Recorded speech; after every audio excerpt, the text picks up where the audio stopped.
Maayong hapon. So, presenting our featured partner, Idolicious Chicken Inasal. Sir, good afternoon. Good afternoon. Pwede pa introduce ang imong kaugalingon? Ako si Mike P. Juan, o co-owner ng Idolicious Iloilo. Nag-open kami, soft opening, last January 16. So, bago pa lang kami nag-open.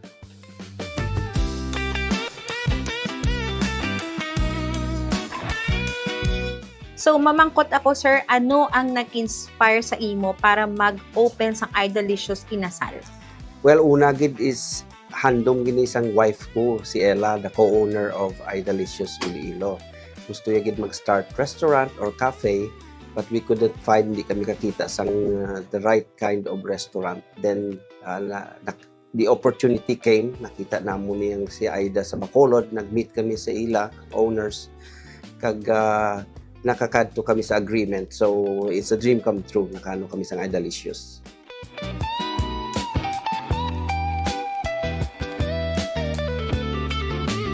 Ano ang ginkalain sang inasal diri sa Idolicious compared sa other nga grilled chicken brands?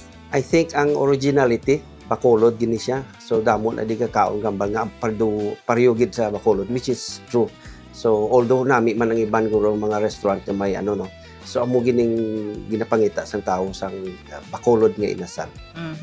Kay ako kaagi man ako nag-ubra sa Bacolod and gina-crave ko gid man actually ang inasal sang Bacolod. Ang nakatilaw makaintindi gid. Yes, correct. Pero may ara na sila sang debate no kung di nag-umpisa gid man ang chicken inasal. So lain na nga istorya. All right.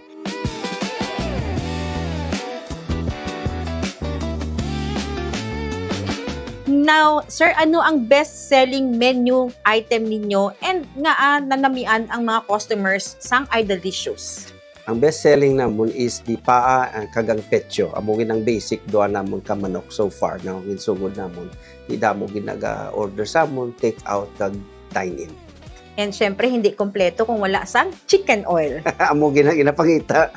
Kaya ako, maski na ako, nagbakal gid ko sa Bacolod sang chicken oil, gindala ko pa sa Cebu, and gindala ko man sa Iloilo.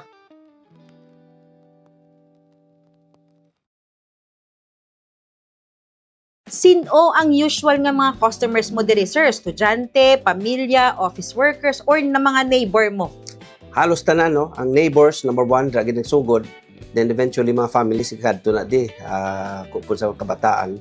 Tapos mga office workers, tupad kami sa hospital, may nagakadto na di mga taga-hospital. And of course, some students. So very affordable gid man siya, no? So naman nabitan gid na iya kay ti syempre lain gid ang grilled naton nga chicken inasal.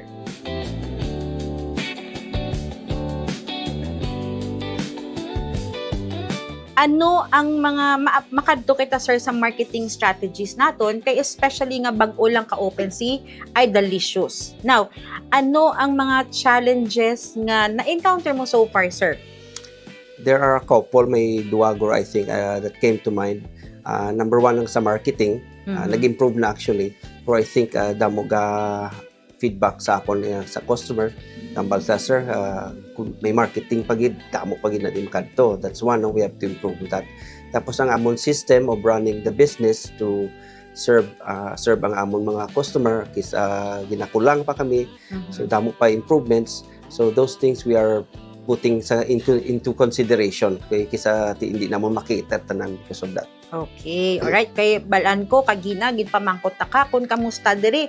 Puno no, may times gid nga puno waiting ang iban. And then ang iban ga pa-deliver na lang. Yes. Okay.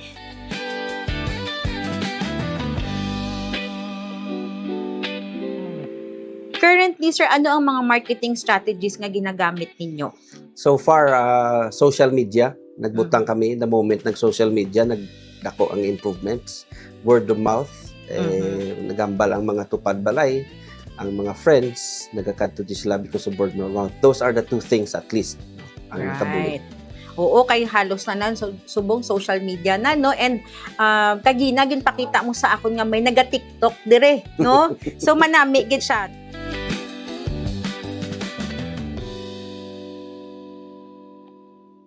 Diri masulod si Thank You Hub, no? Kung may ara ka sang pwede nga mag-collaborate with Thank You Hub, being a partner, ano ang pwede mo ma-offer for the Thank You Hub community, sir? We can give discounts, no? It will depend, no? Wala pa man kami decide which one, pero makabulig kami sa discounts, no? Ang among subong also is to kung makakita namon customers blag enjoy kaon, maka ano, wala gid problema. Alright. So, nabatian ninyo no, ang Thank You Hub community. Kung hindi pa kamo members ang Thank You Hub, pa-member na kamo para maka-avail kamo sang manamit nga iDelicious Chicken Inasal with a discount. For the last question, no, please invite our Thank You Hub members and non-Thank You Hub members to visit iDelicious. Yes, gina-imbitar ko tanan sa inyo, mga members ang Thank You Hub. Kung hindi pa members, join na kamo pa member kag bisita kamo diri sa iDelicious. Matag kita discounts, we will ma-enjoy gid kamo sa amon mga pagkaon diri. Okay, so could you please give details po sir ni iDelicious kung di siya located, opening times, no? Okay, we are open from 10 a.m. to 10 p.m. Ari kami located sa Mandurriao Q Abeto sa likod sang Mandurriao Supermart sa Petron na Dabla. Okay, medyo suludlon siya. Pero you won't miss it. Okay. So, from coffee break, no, diretso lang gamay, may rough road lang siya, and then, you turn right, makita mo na dayon si iDelicious. Yes. All right. So, thank you so much, Sir Mike, you. for the time you have given us. Again, to Thank You Hub members, there will be discounts. And for our non-Thank You Hub members, visit our Facebook page. By the way, Sir Mike, may ara ka mo bala Facebook page nga pwede natin ma-follow? Yes, we do. No, iDelicious Iloilo is the Facebook page. Kisa makakita kamo nga Iloilo iDelicious amo man na siyang account. So both iDelicious Iloilo or Iloilo iDelicious. Look for it.